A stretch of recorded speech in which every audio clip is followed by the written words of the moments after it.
Audiobook Maquiavel Pedagogo ou O Ministério da Reforma Psicológica, de Pascal Bernardin. A Jack Lang, que mostrou com tanto brio o que deveria ser o Ministério da Reforma Psicológica. Introdução. Uma revolução pedagógica baseada nos resultados da pesquisa psicopedagógica está em curso no mundo inteiro. Ela é conduzida por especialistas em ciências da educação que, formados todos os mesmos meios revolucionários, logo dominarão os departamentos de educação de diversas instituições internacionais: Unesco, Conselho da Europa, Comissão de Bruxelas e OCDE. Na França, o Ministério da Educação e os IUFMS estão igualmente submetidos à sua influência. Essa revolução pedagógica visa a impor uma, ética voltada para a criação de uma nova sociedade, e a estabelecer uma sociedade intercultural. A nova ética não é outra coisa senão uma sofisticada reapresentação da utopia comunista. O estudo dos documentos em que tal ética está definida não deixa margem a qualquer dúvida. Sob o manto da ética, e sustentada por uma teórica e por uma dialética frequentemente notáveis, encontra-se a ideologia comunista, da qual apenas as aparências e os modos de ação foram modificados. A partir de uma mudança de valores, de uma modificação das atitudes e dos comportamentos, bem como de uma manipulação da cultura, pretende-se levar a cabo a revolução psicológica e, ulteriormente, a revolução social. Essa nova ética faz hoje parte dos programas escolares da França e é obrigatoriamente ensinada em todos os níveis do sistema educacional. Estando claramente definido o objetivo, para atingi-lo são utilizados os resultados da pesquisa pedagógica obtidos por soviéticos e pelos criptocomunistas norte-americanos e europeus.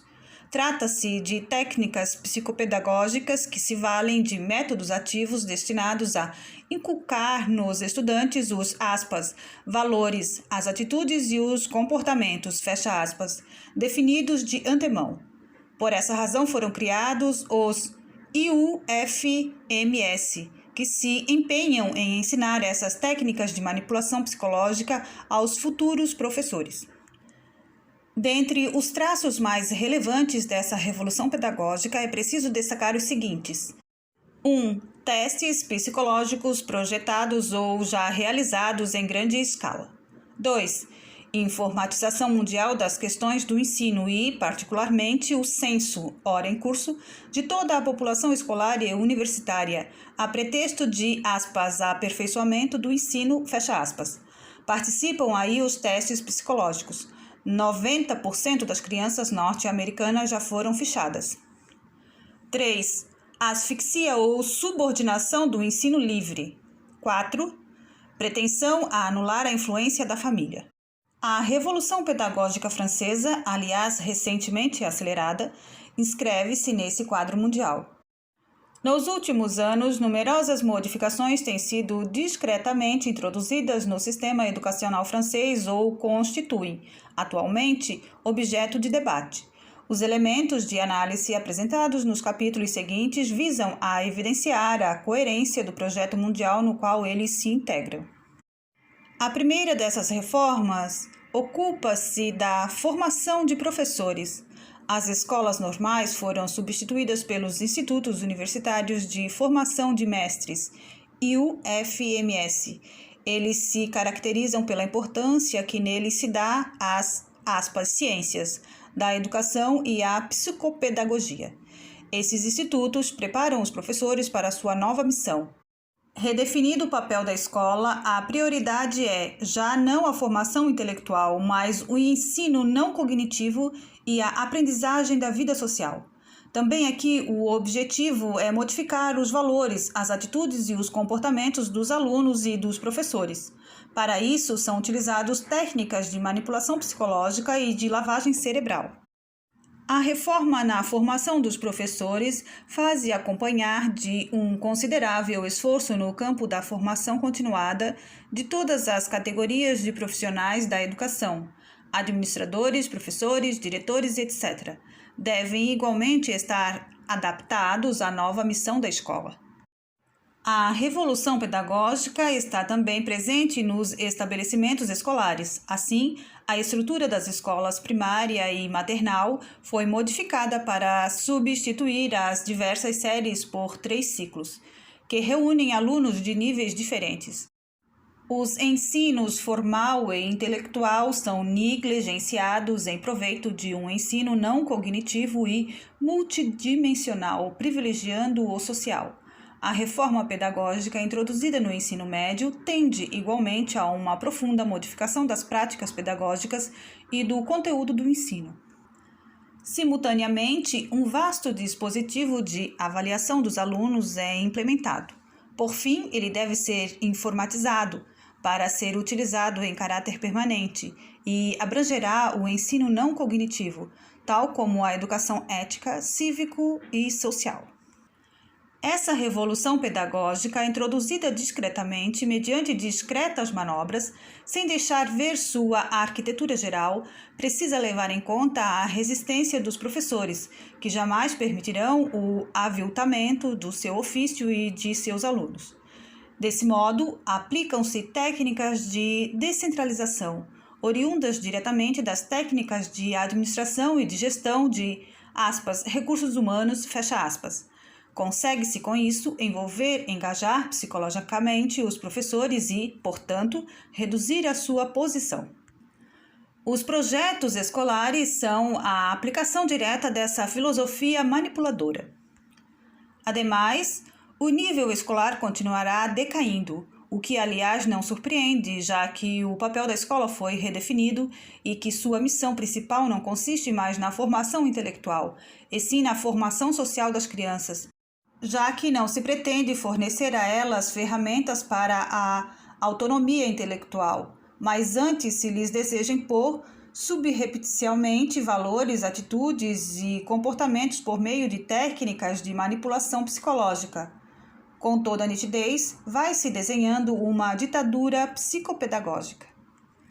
No momento mesmo em que os democratas maravilham-se de sua vitória sobre o comunismo, alguns observadores se questionam, lembrando-se de que disse Lenin, é preciso estar disposto a todos os sacrifícios e, inclusive, empregar, em caso de necessidade, todos os estratagemas, ardis e processos ilegais, silenciar e ocultar a verdade, Sérias interrogações subsistem quanto à natureza e à profundidade das reformas empreendidas na antiga União Soviética.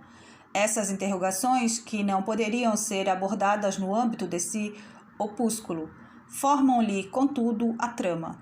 Outros há que evocam a tese da convergência entre capitalismo e comunismo, defendida ainda há pouco por algumas organizações internacionais, por E. Sakharov e por outros tantos.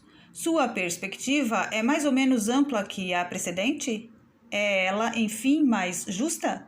Não é nossa pretensão responder a essas perguntas, ligadas intimamente às suspeitas que pesam sobre a perestroika.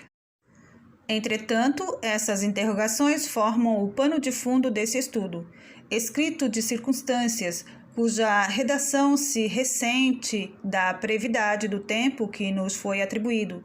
Ele não pretende outra coisa senão esclarecer seus leitores acerca do que realmente está em jogo nos debates atuais concernentes à reforma do sistema educacional. Ele evitará, portanto, abordar frontalmente as questões de política internacional. Constata-se, porém, que tais questões não poderiam permanecer por muito tempo sem resposta. Há quem nos censure o fato de havermos insistido demasiado no aspecto criptocomunista da revolução pedagógica por nós exposta, privilegiando, de fato, a primeira das duas hipóteses. Convimos com isso de boa vontade, mas temos 2 razões para haver assim procedido. Em primeiro lugar, o aspecto criptocomunista dessa revolução não poderia ser seriamente contestado. Culminância dos trabalhos realizados desde há quase um século nos meios revolucionários norte-americanos, retomados e desenvolvidos ulteriormente pela União Soviética e pela Unesco. Ela traz em si as marcas de sua origem. Além disso, reconhecer tais origens, admitir que nos encontramos face a uma temível manobra criptocomunista não inclui, em absoluto, a hipótese globalista da convergência entre capitalismo e comunismo. Mas ainda, essa segunda hipótese, na verdade, supõe a presença de um forte elemento criptocomunista na sociedade posterior à desaparição da cortina de ferro. Assim, rogamos ao leitor que considere como os fatos expostos nas páginas a seguir se podem integrar em dois quadros diversos de análise e de interpretação, os quais não pretendemos discriminar. Seria possível, aliás, considerando-se que os acontecimentos estiveram subordinados a relações de força extremamente complexas e sutis, capazes de orientar a história em uma direção imprevista? E considerando que os próprios protagonistas estão, em sua imensa maioria, tanto do oeste quanto do leste, inconscientes do sentido da história, que transcende infinitamente a dialética criptocomunista versus globalismo? As organizações internacionais preservam-se por meio de expedientes como este, aspas, as opiniões expressas no presente estudo não se inteira responsabilidade do autor e não refletem necessariamente o ponto de vista da organização X, fecha aspas. Se essa ressalva é verdadeira, stricto sensu, é necessário, não obstante, considerar que a organização internacional que editou tais opiniões julgou-as suficientemente próximas das suas, já que não apenas deixou de censurá-las, mas, além disso, garantiu e financiou sua publicação. Exatamente como a mídia, as organizações internacionais exercem sua influência não tanto pelas opiniões que defendem, como por meio dos autores aos quais elas concedem a palavra e pelas teses que elas difundem. Desse modo, sob sua autoridade. Ademais, as teses que havemos de expor são todas elas representativas das correntes de ideias que perpassam os meios globalistas. Nas referências, mencionaremos explicitamente as publicações em que não são feitas quaisquer reservas.